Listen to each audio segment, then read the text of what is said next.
তুমি সামনে তো দিদি এই ভরসা করেছেন, সেই ভরসার মান রাখতে শুধু সঙ্গে আপনাদের সাথ চাই, আপনাদের ভালোবাসা চাই, আপনাদের সকলের আশীর্বাদ চাই, তবে এই দীর্ঘ পথ আমি অতিক্রম করতে পারবো।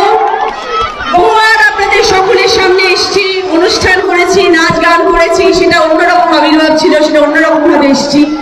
আজকে আমি এসেছি তৃণমূল কংগ্রেস পার্টির একজন সদস্য হয়ে আপনাদের সকলের সামনে। এইটাই আজকে আমার দৃঢ় প্রতিজ্ঞা হয়ে থাকবে যে আমরা দেখিয়ে দেব 2024 লোকসভার ভোটে কারা জয়ী হয়। জয় বাংলা, জয় বাংলা।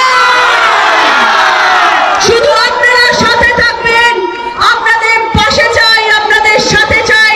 আমরা দেখিয়ে দেব নতুন বাংলা, আমরা দেখিয়ে দেব হুগলি জেলা পশ্চিম বাংলায় কোথায় গিয়ে পৌঁছায়।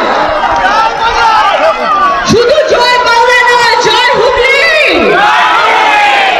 শুধু বাংলা নয়, বাংলা তো বটেই, তার সাথে জয় হুগলিও হতে হবে। হুগলির জন্য অনেক কিছু করার আশা নিয়ে, প্রত্যাশা নিয়ে আজকে দিদি আমাকে পাঠিয়েছেন আপনাদের সকলের সামনে। দিদির